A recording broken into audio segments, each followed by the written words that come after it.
Come, let us explore this morning's Dzogchen class in group practice, that we too could meditate like a Jedi. This morning's lesson is based upon the 52nd passage of the meditation classic, Unwaning Victory Banner, composed oh so many centuries ago by the great Buddhist reformer Vajra. Together, let us relaxingly recite. Now, full disclosure, anytime you see something in brackets with a smaller font and italicized, that's me performing something known as an amplification. Let's recite. Mindfulness's so-called grasping, even for an instant, is union. Meditation's blissful satisfaction is samaya's commitment. Performing the dance-like movement of kindness's skillful means is the offering of non-dual union. For this to make sense, we need to spend just a few minutes reviewing basics.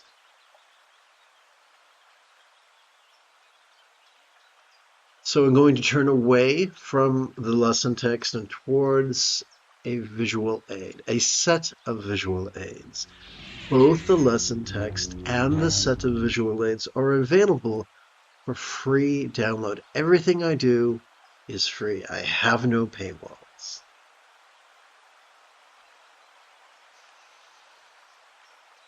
Humans have evolved to think symbolically.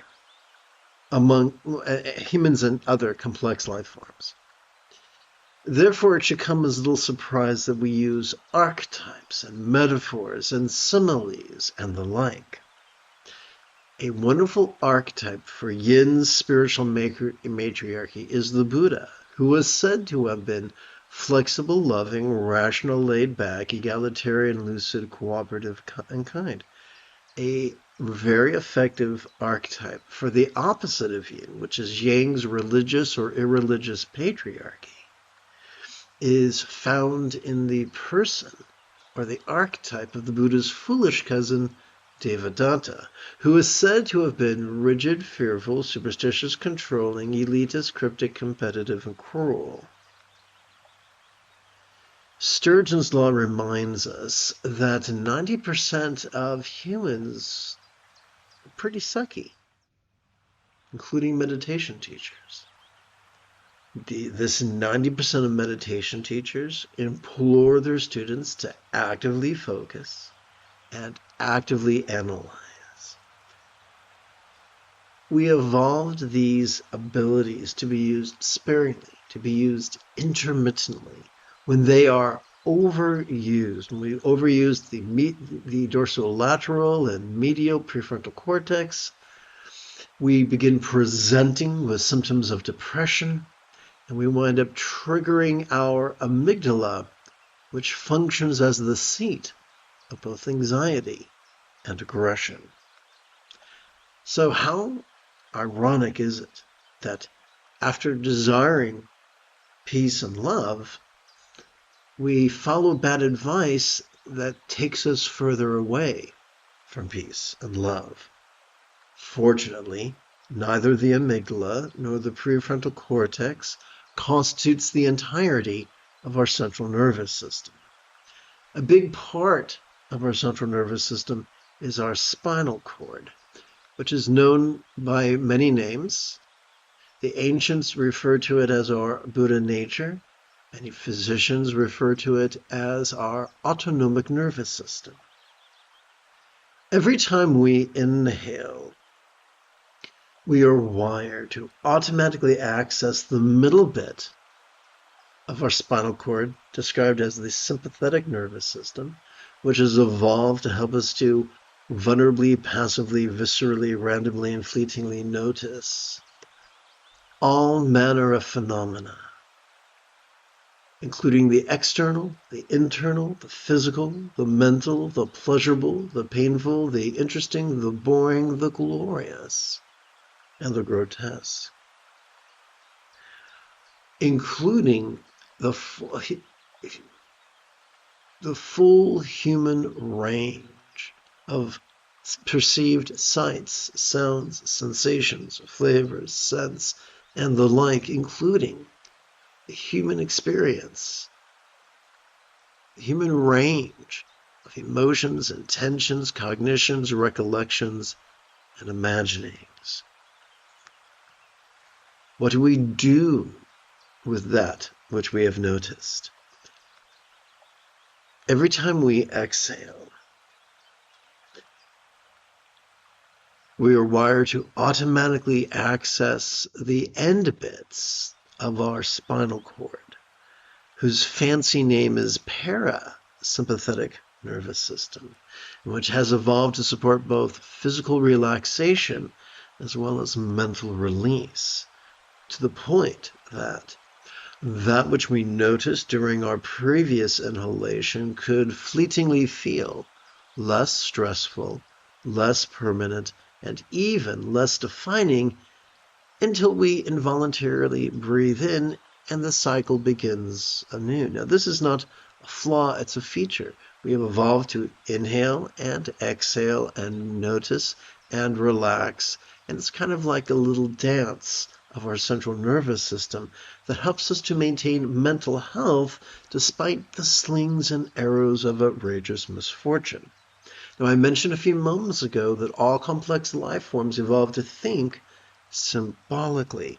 So, from a figurative point of view, we could say that as we relax into our exhalation, whatever we noticed during our previous inhalation could feel as non-graspable as a vast empty void. As a child in 4th grade, I was taught that a simile is only as effective as it is relatable. So we have to ask the question, what is a real-world example of a non-graspable vast empty void? How about the illusion of the infinite azure sky on a bright and beautiful cloudless morn, which, although could look tantalizing to the eye, feels non-graspable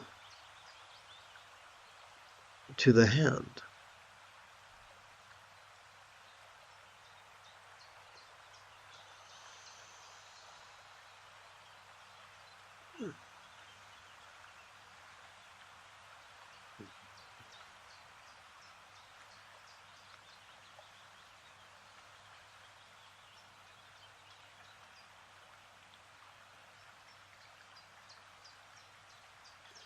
Now that we're armed with this, we can revisit these ideas found in the opening or the lesson text.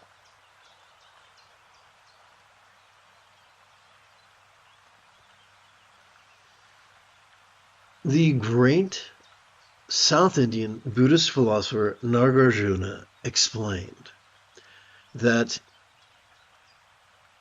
our experience of the conventional and the ultimate, our experience that is accessed through inhalation and exhalation, are both valid.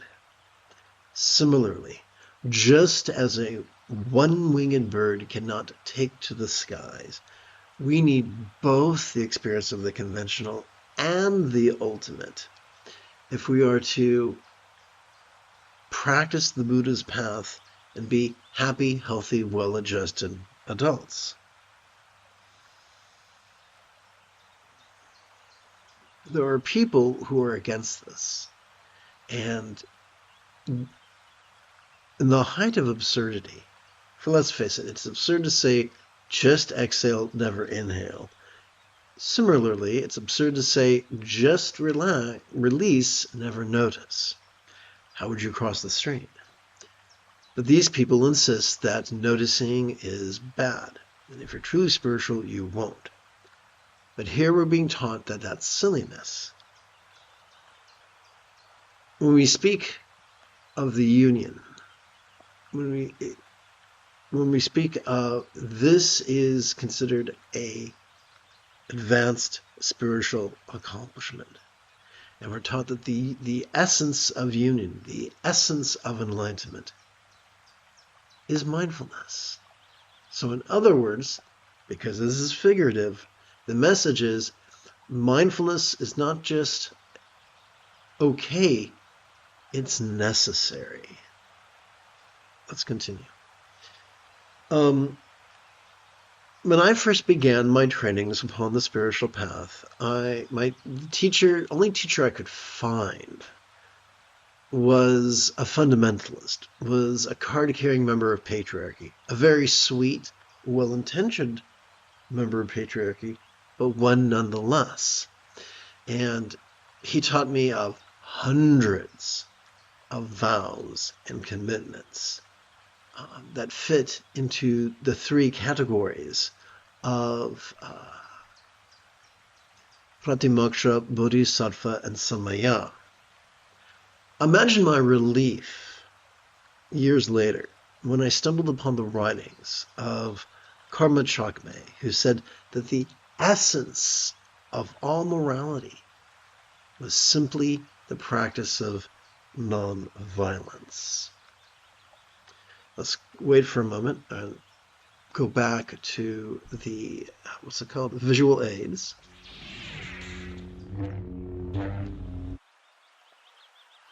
One, two. So this is the Buddha's Eightfold Path. 50% of the Eightfold Path pertains to loving kindness. There is no Buddhism can be thought of in terms of proto-Buddhism and institutional Buddhism. Proto-Buddhism, which is yin, and institutional Buddhism, which is yang. So in proto-Buddhism, the essence of morality is love. Imagine my surprise when I first began studying the 5 treatises of Prahevajra, where he explained that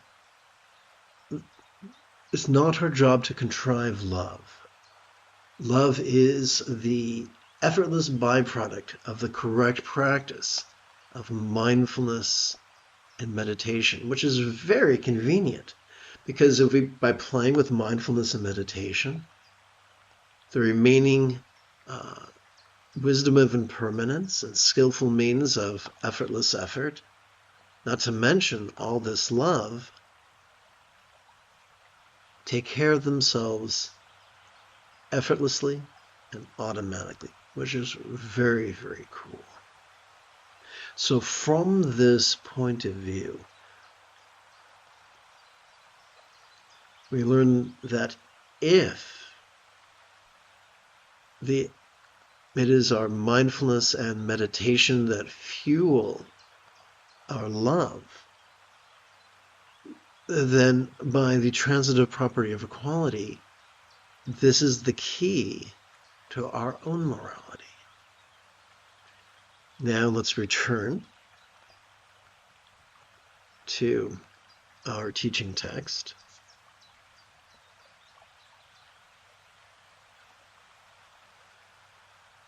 Meditation's blissful satisfaction is Samaya's commitment. It's been said from the perspective of, Karma Jigme, that refuge vow is enthusiasm to cooperate with the Buddha's example, instructions, and students. And Samaya is the same thing, enthusiasm to cooperate with the teacher's example, instructions, and students. In his commentary to Essence of Refined Gold, the 14th Dalai Lama of Tibet explains that the abuse of that is the starter's blocks for cultish behavior that led to the downfall of Buddhism in India. So imagine, and so even if the Dalai Lama says this can be culty, this can be misunderstood. So imagine the safety rails, the comfort in saying, Hold everything, guys. Hold your horses, guys. The essence of samaya is simply practicing mindfulness and meditation in such a way that it is blissful, that it is satisfying.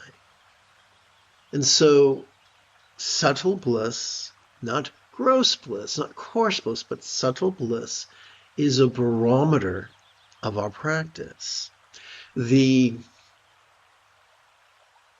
fourth enlightenment factor is joy. That doesn't mean that joy is proof that we're enlightened, but that rather joy is a necessary prerequisite to enlightenment. Just as if 3 plus 4 equals 7, then 3 is a necessary ingredient for 7, according to that simple equation. Similarly, if our practice of mindfulness and meditation is not delightful, then to quote Bugs Bunny, we've probably taken a wrong turn at Albuquerque.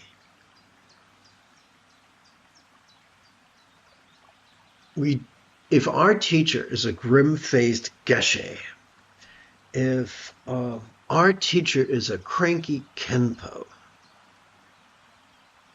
and we follow their example and we cooperate with their example and their instructions and their students, won't we be grim-faced? Won't we be cranky? There is an easy way to practice mindfulness and meditation that is pleasurable and fulfilling.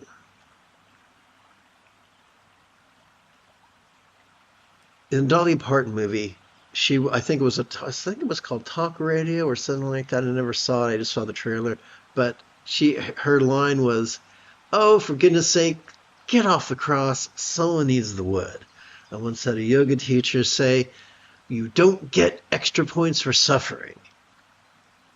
Similarly, there are, to use the Yiddish word, cockamamie, meditation teachers who say, yes, you burn bad karma by experiencing pain and discomfort in meditation.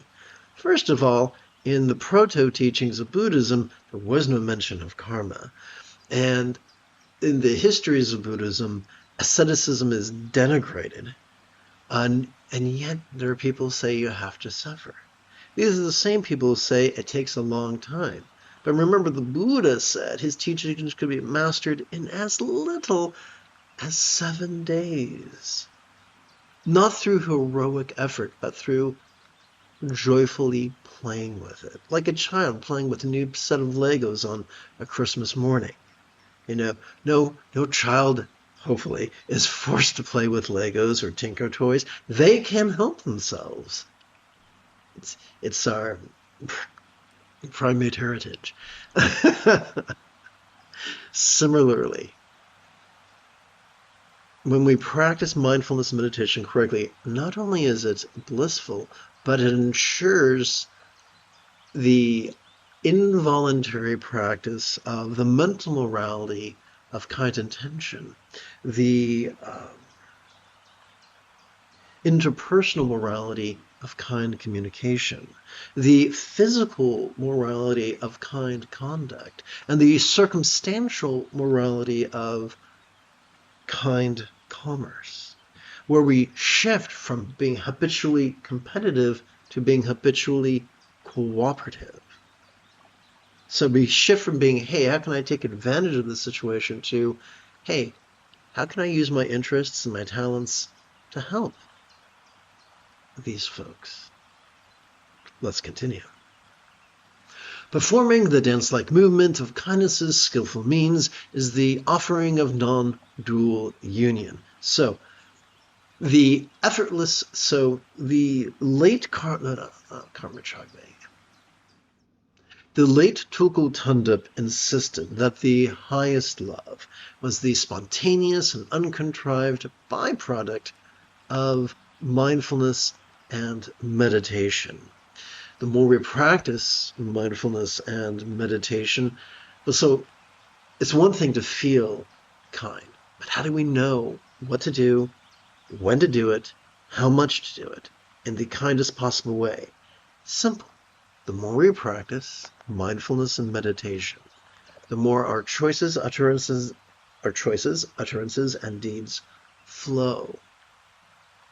Not from scattered spontaneity, but from centered spontaneity. This is centered spontaneity is sometimes translated as skillful means. So in the Tao Te Ching, they say it's only by we find fulfillment by being lived by the Tao, by being the Tao's sock puppet. In other words, how do we know that the wrong way to use the front of our brain is to overuse it and become cranky and anxious, but by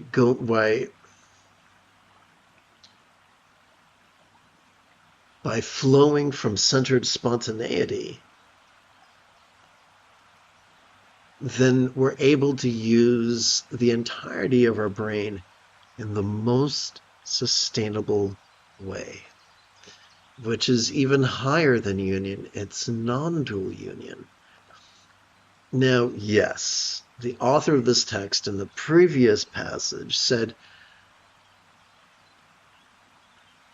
pathways to enlightenment are invalid and lists of attainments do more harm than good. And so ironically he's saying, but if you were to pay attention to those lists, the key to the highest attainment is simply allowing your loving communication, your loving conduct, and your loving commerce to flow effortlessly as the product of our mindfulness and meditation.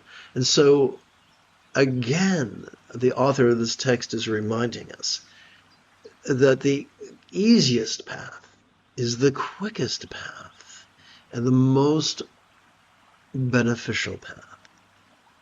I don't know in which country you live. I live in the United States of America, which moved from walking towards fascism to sprinting towards fascism. And it's very, very scary. And it can be confusing. What's the right thing to do? What's the wise thing to do? What's the compassionate thing to do? And so I take comfort in knowing that the more I practice mindfulness and meditation, the more I will effortlessly help those around me spontaneously. Not because I'm brilliant. Ask my partner, she'll tell you I'm not. But because I'm able to get out of my own way and cooperate with my central nervous system spontaneously, habitually, easily. Oopsie, wrong word, Celeste. I'm able to cooperate with my central nervous system vulnerably, passively, viscerally, randomly, and fleetingly. Not because I'm brilliant, but just because I'm following these instructions.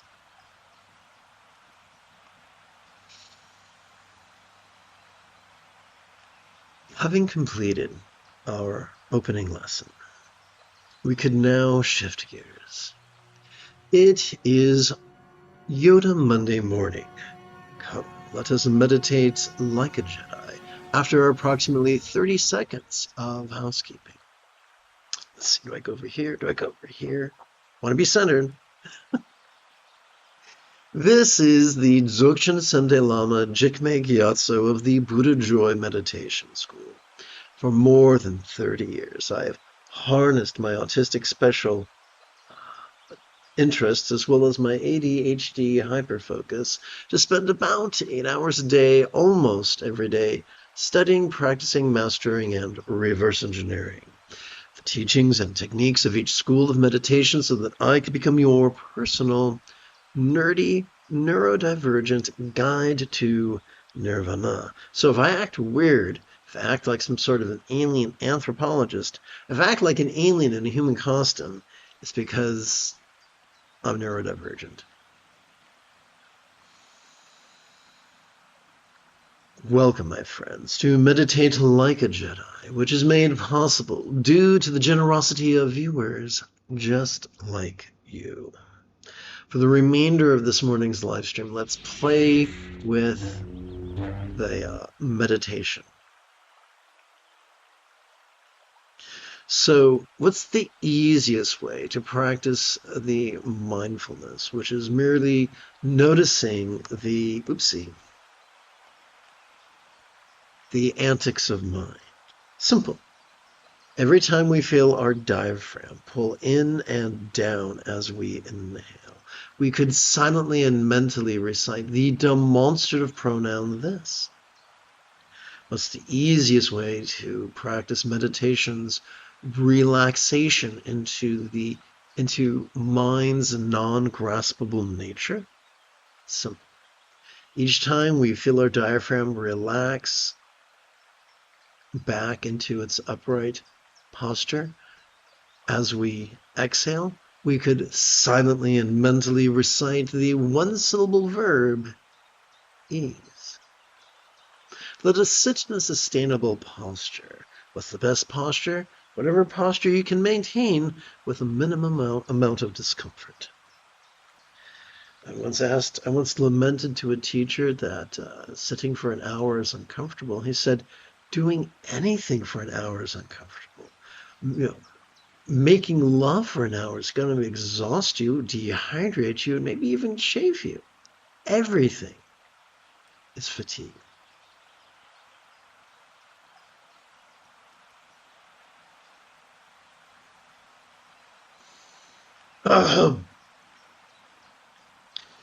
The simplest way to keep track of our first collection of 144 inhalations is to rest the first knuckle at the base of our right index finger upon the tip of our left index finger, palms up in our lap.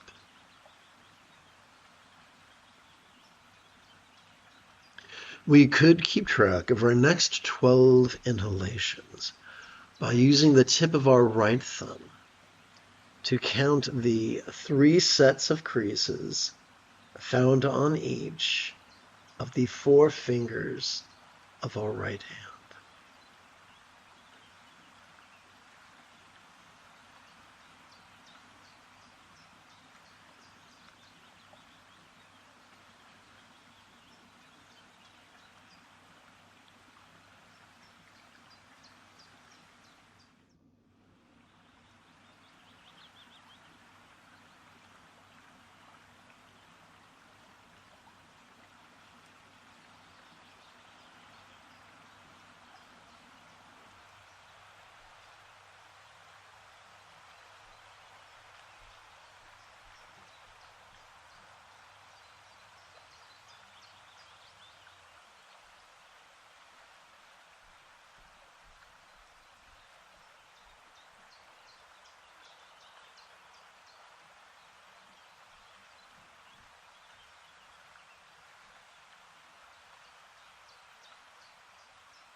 We could use the tip of our left thumb to count the 3 sets of creases found on each of the 4 fingers of our left hand to count 12 sets of 12 inhalations each, for a total of 144.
I recommend, if you are prone to arthritis, I recommend adjusting your legs about once every 15 minutes or so.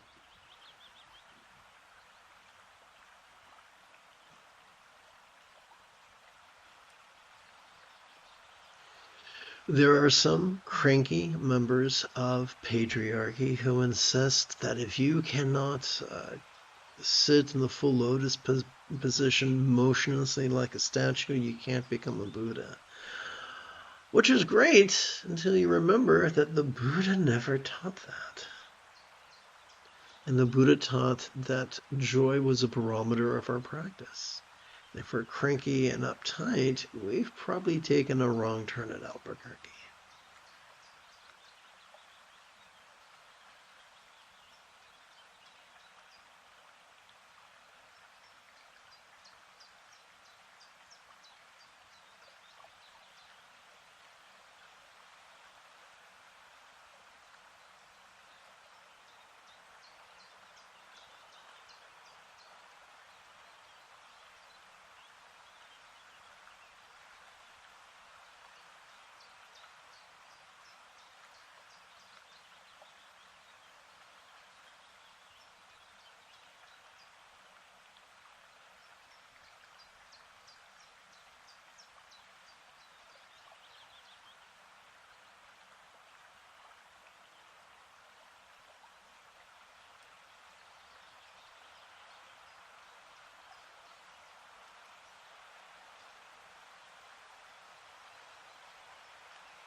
The moment you have a specific question about Buddhist philosophy or meditation, do not hesitate to type your question in great detail in the chat window.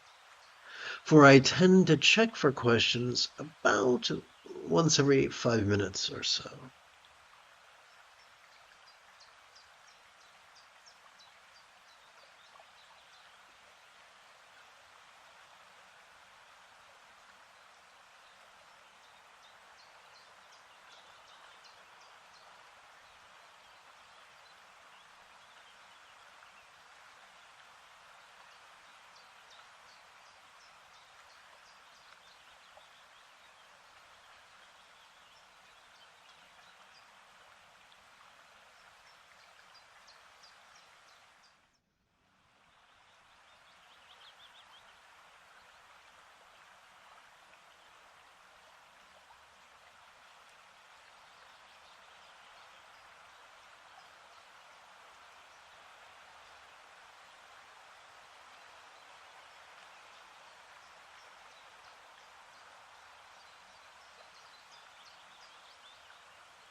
One of my Vietnamese teachers insisted that the Pure Land, that Buddhist heaven, was now or never. The inference is the real question is not what must we do to someday take an auspicious rebirth, but what must we do to experience paradise in the here and the now, regardless of the circumstantial and the physical, the interpersonal, and the mental phenomena that buffet us like waves against the pilings of a pier. And the answer is, I run the risk of being redundant. The answer is as simple as noticing and relaxing in harmony with our inhalation and our exhalation is the key to coping with the slings and arrows of outrageous misfortune.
To help keep track of our second collection of 144 breaths, we could rest the second knuckle of our right index finger upon the tip of our left index finger, palms up in our lap.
You have taken your first step into a much larger world.